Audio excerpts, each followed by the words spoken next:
So it's 2025 and I was going to do a regular eBay sales video here, but then it occurred to me, you know what? Let's do something a little different to start the year off. Usually I go through eBay and I see what's sold for what prices compared to GPA, but today let's have a little fun. Let's take a look at some of those eBay sales, but let's compare them to other books that were sold for around the same price. And in the comments, I want you guys to let me know which books you'd be buying versus the other one. I have 11 books to show you guys. Before we get started, I want to remind you guys, if you're not a current sub of the channel, do yourself a favor, hit that sub button, smash the like button for me. And if you like my content, guys, do me a favor, we're really growing quick on the channel. Let me know down below. Let's get into it.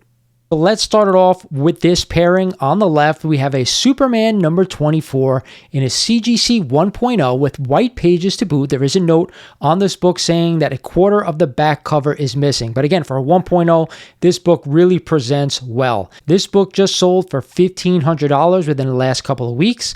And we're going to compare it to a book on the right. We all know what this book is. It is a copy of Werewolf by Night number 32 in a CGC 8.0 with off-white pages. But again, a great Bronze Age key, the first appearance of Moon Knight. Both of these books sold for $1,500 on the dot. Now, I want to hear from you guys in the comments.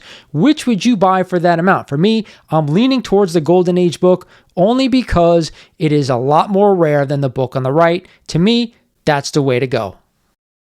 Next up, we're going to be comparing a Silver Age book to a copper key that has been signed. Now, before I go any further, I want to say if you're out there and you bought one of these books or you prefer one over the other, it does not matter. We're doing this for fun, okay? So the book on the left is a copy of Avengers number 4, the first Silver Age appearance of Captain America in a CGC 3.5 with off-white to white pages that just sold on eBay for a cool $1,000.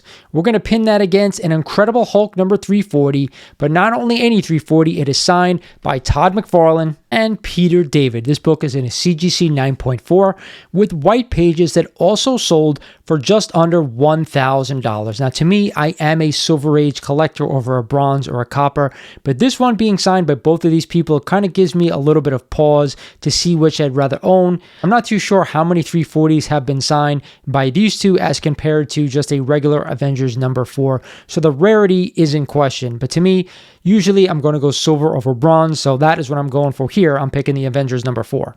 But with that said, if I had $1,000 to spend, it wouldn't be on either of these books. So this one I had to kind of question a little bit.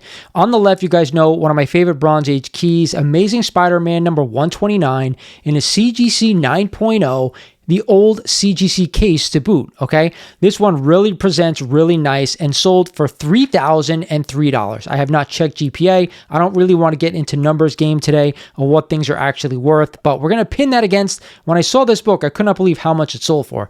It is a Spider-Man number 1, the gold edition, but it is signed by Todd McFarlane and also signed by Stan Lee. I couldn't imagine why anyone would want Stan Lee to sign this book, but having these two sign a particular book is pretty cool, and it just sold for $2,900 on eBay. Again, if I had $3,000 to spend, I'm not going to buy a Copper Age book. I don't care who signed it. And for $3,000, I may buy an Amazing Spider-Man number 129, but again, I'd probably float it to like a Silver Age key, or even better, if I could find a Golden Age book that has some meaning, has some value, and it has some rarity, I'm probably going to go that way. But if I had to pick between these two, I'm going with the 129. But I'd love to hear what you guys think of this one. So we're going to stick with comparing copper to bronze. On the left, we're going to start with Incredible Hulk number 180, the first cameo appearance of Wolverine. Yes, I understand it is more than a cameo appearance, but that's what I'm calling it.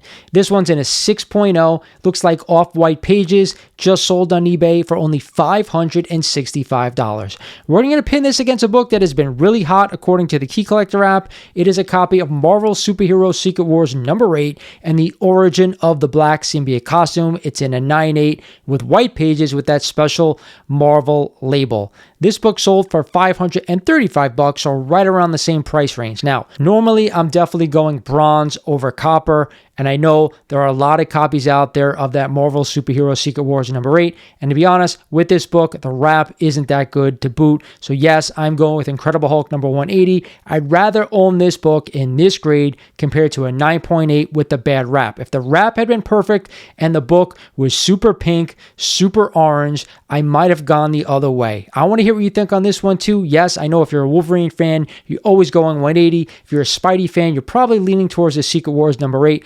But again, that's why doing this is so much fun. How about a matchup of silver versus silver? But the book on the right, I gotta tell you, I have never seen this book signed by so many people. But let's start on the left. Here we have a copy of Amazing Spider-Man number 4, the first appearance of the Sandman, and a CGC 5.0 with off-white pages that recently sold on eBay for $2,100. Not too bad if you're a Spidey fan, especially these mid-grade books are around 2,000 or less. I think the early issues are usually worth it. But let's compare it to the book on the right. And I have never seen this book signed by so many people, and it just came up and it went out immediately on eBay. Here we have a copy of Captain America number 110. It is a CGC 9.4, so super high grade, but not only that, it is quadruple signed by Stan Lee, Joe Simon, Joe Sinnott, and Jim Steranko. Man, what amazing signatures to have on this book. Not a big key, though. That's the one thing I'm going to say. Just a classic cover, we'll say that. But again, a major key in the Spider-Man universe to a not a big key, but signed by some of the greatest artists and creators this hobby has ever seen. Probably a one of one.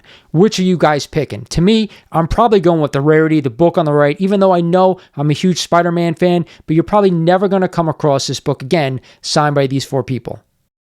So next up on Would You Rather is a comparison of 2 big keys, one from the Copper Age, one from the Silver Age. On the left, it is Sophisticated Suspense, Swamp Thing number 37, and the first appearance of John Constantine, and also this is a newsstand copy for all you newsstand lovers out there.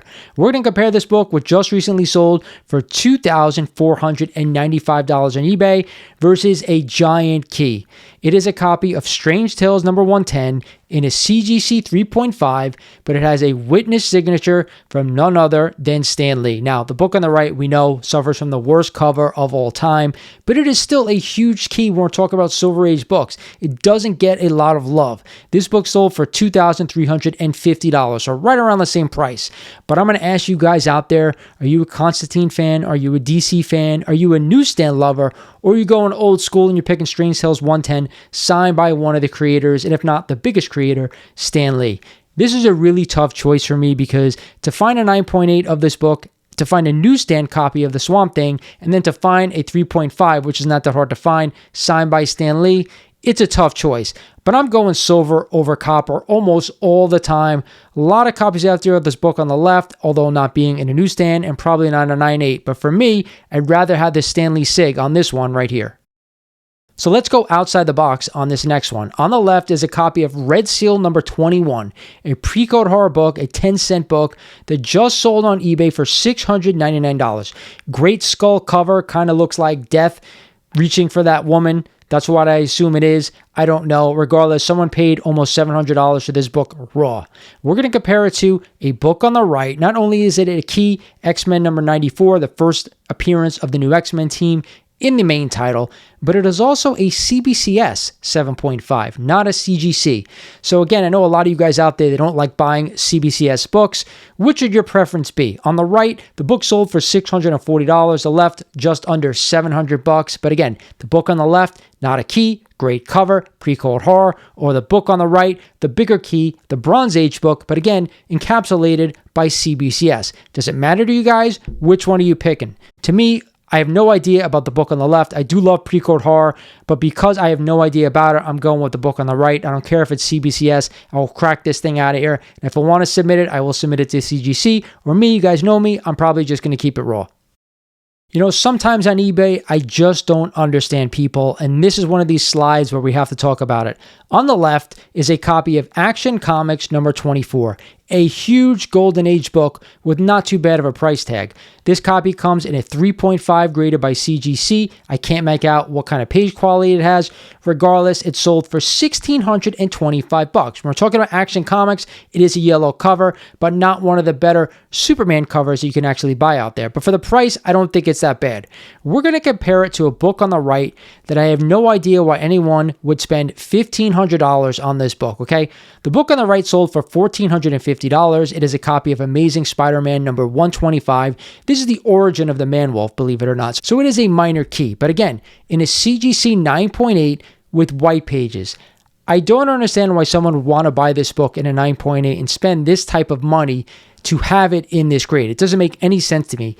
I could find so many better books to buy for $1,500. Hell, even more than this Action Comics number 24. But at least I understand why someone spent this amount of money for the book on the left. It's an early Superman comic, so I get it. The book on the right, you're just buying the grade. You're not buying the book. So to me, I'm always going to buy the Action Comics in this case, but I'd love to hear anyone out there who would rather have the ASM number 125 and a 9.8, and please give me your reasoning in the comments.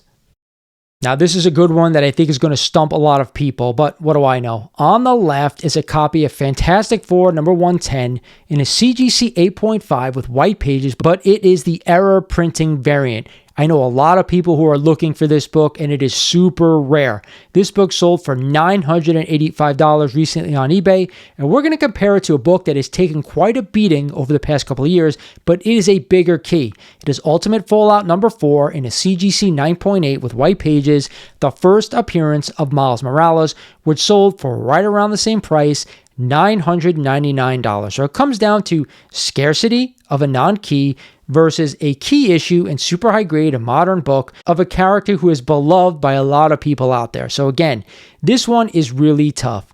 Me, I'm always going to go over scarcity only because I know I could sell that book on the left for around the same price or more than this person paid for it. The book on the right is a dime a dozen. It's a great key, but a lot of copies out there. If I wanted to replace this one and go ahead and buy another copy, I can always do it. But I want to hear from everyone out there. Which book are you buying when we're comparing these two big ones right here? It's going to tell me a lot about you as a collector.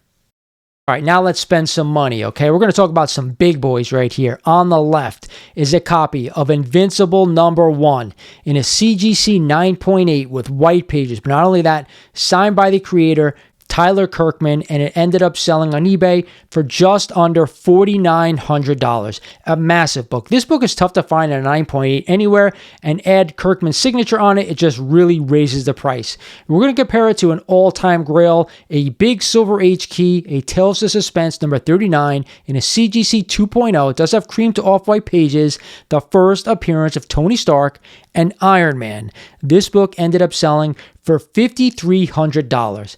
This is a tough one, okay? We're going to go with rarity here. We all know Tales of Suspense number 39 is not a rare book, can be had. But again, someone paid good money to own this book, and it presents pretty good. The spine has some wear on it. But the book on the left, I don't have the census right in front of me, and I don't know how many 9.8s with Kirkman's signature are in existence. And I got to figure they're pretty tough to find. So this is really hard. Me being a Silver Age collector, I'm always going to want to own Tales of Suspense number 39. To me, that is a book I want to hold for 20 years. But if we're talking about rarity and we're talking about a book that may be tough to find in super high grade with a signature, it's going to come down to what your preference is. Do you want the signature of a book that is really hot right now, or do you want the old school grail that you're going to keep in your collection for over 20 years? I'm a long-term holder, so I'm going with Tales of Suspense number 39. And I may get killed for it in the comments, but again, another book where I want to hear what you guys think and which would you rather own. So the last two books we're going to compare today are these two right here. And the reason why I do these videos sometimes is because not only do I want to educate some people out there, but at times I just want to shake my head. I don't know how to put it better than that. We're going to start with the book on the left. We all know what this book is. It is a copy of Batman number 423, this classic cover by Todd McFarlane. Now this copy is a 9.8 to boot with white pages, signed by the Todd father, but also signed by Jim Starlin. So no idea how many exist with these two signatures on it. Someone paid $3,500 for this book, so I'm not too sure if that's an accurate price of what the book is worth, but either way, a nice big chunk of change. Personally, myself, I love the book. I would love to have this signed by Todd at 9.8. I don't see the value in spending $3,500 on this book, but I understand at least why someone bought it. The book on the right, I cannot say the same for. It is a copy of Amazing Spider-Man number 1. This book is graded as CGC 0.5, qualified as well. It is missing the 12th and 16th pages. So if someone wants to buy a qualified book, to each his own, go ahead. I'm not going to be the guy to stop you. You know, I don't buy qualified books. You know, I don't like buying books with missing stuff unless it is a golden age book that is super rare. With that said, I could understand if someone just wanted to own the book. What I can understand is why someone would pay $4,299 for this book. You can get a 0.5 blue label. I could understand maybe it's missing part of the back cover. It will still come back blue label, but you don't see it. I myself have an Amazing Spider-Man 1 with no back cover. It is still a 0.5 blue label, but it looks like a 4.0, okay? That's a better buy than spending $4,000 on this book right here. I am going to say to you guys this, if you want to buy an incomplete copy, this person probably could have paid around $2,000 for this book, and I would have said, you know what, not bad. For the money you spent to get an ASM 1, although it's incomplete, I'm not going to argue with you. But to spend this amount of money, you can actually even get a 1.0 for similar prices. It may not look as great. This book doesn't look that great. So again, I don't understand why someone would pay this money. I do understand why they'd want to own an ASM number 1. So that's it for this one, guys. I hope you enjoyed the video, but don't forget, I want to hear from you down in the comments. Out of these 11 slides, which books are you picking? Because I think it's important to tell me what kind of collector you guys are, and there's nothing wrong with picking any of these books. It's just kind of fun for the new year. I didn't want to do a regular old eBay video. They get kind of stale at times, and I don't really like talking prices all the time. So I hope this was fun for you guys. Remember, if you like this type of content, hit that like button for me. Let me know down below. This is Lawrence over at Mighty Comics Collectibles saying thank you for watching, and I'll talk to you guys soon.